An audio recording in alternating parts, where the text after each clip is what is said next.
केवल यहाँ 3 बड़े गांव हैं और कुछ बिखराए हुए घर हैं, उनमें भी आपस में यदि इस प्रकार की प्रतिस्पर्धा रहेगी, पहचान है 29 नियम, अपन ने लगभग बात करनी बंद कर दी है। बड़े ही पवित्र दिवस गुरु पूर्णिमा के अवसर पर समेलिया के इस तपोस्थली में आयोजित परम हर्ष का विषय है कि इस गुरु जंबेश्वर भगवान के जिस धाम पे, जिस जगह पे पद पड़े हैं, उस धाम को व्यवस्थित रूप देने के लिए वर्ष 2019 में भी एक ऐसा कार्यक्रम आयोजित किया गया था। तत्समय यही जो आज का एजेंडा है, इसी एजेंडे पे इसी हिसाब से इस मंच से चर्चा की गई थी कि इस धाम का अच्छे से विकास हो, विकास से जुड़े हुए जो सारे पहलुओं पे एक एक करके चर्चा की जाए और बिश्नोई समाज की सबसे बड़ी संस्था जो है अखिल भारतीय बिश्नोई महासभा, उसके तत्वाधान में अपने इस धाम को जो समाज के प्रमुख पीठ में या एक तीर्थ स्थल के रूप में विकसित किया जाए।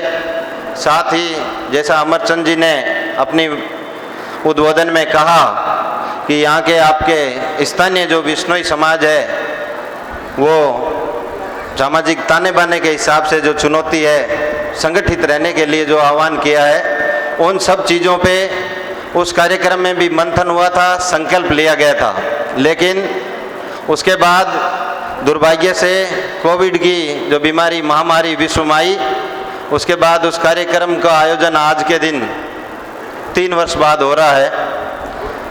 एजेंडा वही है कि हम अपने इस धाम को किस प्रकार से अच्छे से विकसित करें ताकि ये गुरु महाराज के पद जिन यहाँ पड़े हुए हैं और समाज का सबसे प्राचीनतम धाम माना जाता है। इस धाम से जुड़े हुए सारे जो हमारा सरोवर है या मंदिर है, 4 दीवारी है, दूसरे प्रकार के जो विकास की अपेक्षाएं हैं जो अमरचंद जी रख रहे थे, जिन पे चर्चा करने, फैसला लेने के लिए समाज के हमारे समस्त अग्रणी लोगों को जो समाज को विभिन्न तरीके से नेतृत्व दे रहे हैं, उन लोगों को बुलाया गया है।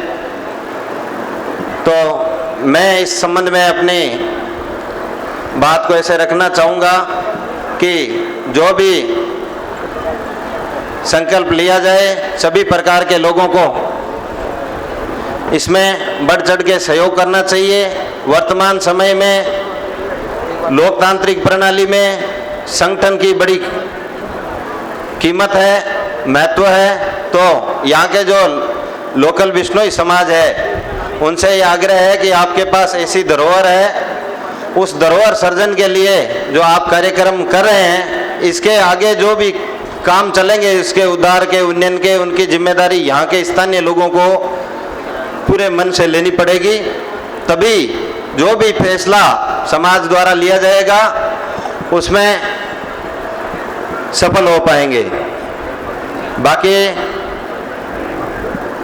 दूसरी बहुत सारे बिंदु हैं जिन पे हमारे बड़े बड़े समाज के प्रमुख लोग बैठे हैं, आप सब लोगों से चर्चा साझा करेंगे। लेकिन मैं अपनी तरफ से कुछ चीज़ें आप लोगों से निवेदन करना चाहता हूँ। सबसे पहले ये कि आज गुरु पूर्णिमा के पावन अवसर पर हम सबको इस पावन धाम से सब आदमियों को एक एक संकल्प ऐसा लेकर जाना चाहिए जीवन में।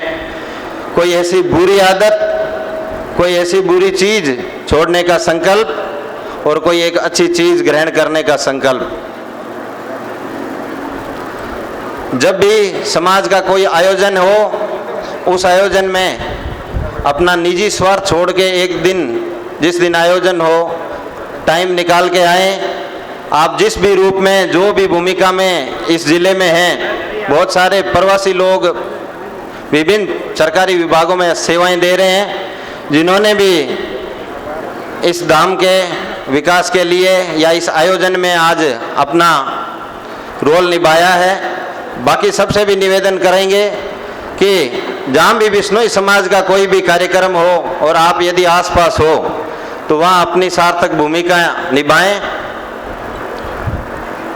सभी से आग्रह करना चाहूँगा कि भीलवाड़ा जो यहाँ बिश्नोई समाज का जो संख्या बल है अत्यंत कम है, बहुत सीमित है। और मारवाड़ और बीकानेर से, जहाँ बिश्नोई समाज के मुख्य तीर्थ स्थल है और बिश्नोई का बड़ा जन समूह है, उससे थोड़ा दूर है, कटके है, तो कहीं न कहीं जो अमरचंद जी पीड़ा व्यक्त कर रहे थे, वो जो गैप है उसको भरने के लिए और बिश्नोई समाज की मुख्य धारा के साथ जुड़ने के लिए ये धाम इसका माध्यम हो सकता है।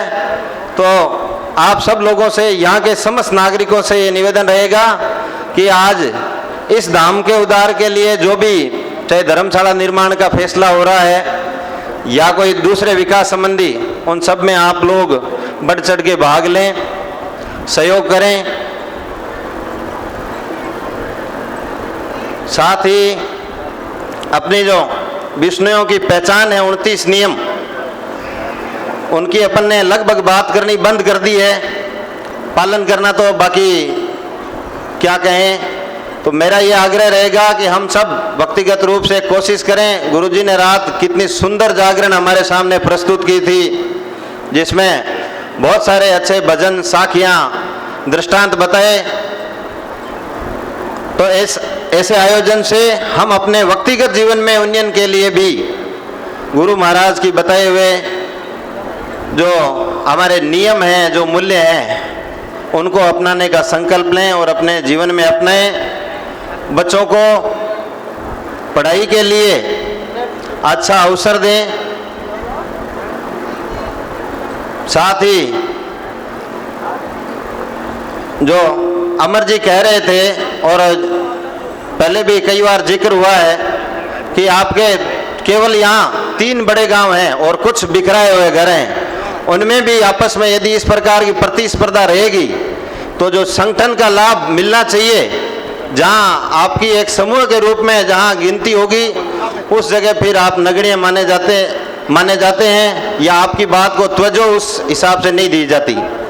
इसलिए हमेशा एकजुट रहें, समाज के साथ रहें, समाज की भलाई उद्धार के लिए जो भी काम हो उसमें उपस्थित होएं, जो भूमिका आपको दी जाए उसको निभाएं। मैं अपनी वाणी को विराम देता हूं क्योंकि आगे बहुत सारे वक्त हैं, टाइम भी खूब हो गया है। सुबह से आप लोग, अधिकतर लोग हवन में उपस्थित हुए हैं, तब से। बोलो गुरु जम्बेश्वर भगवान की जय।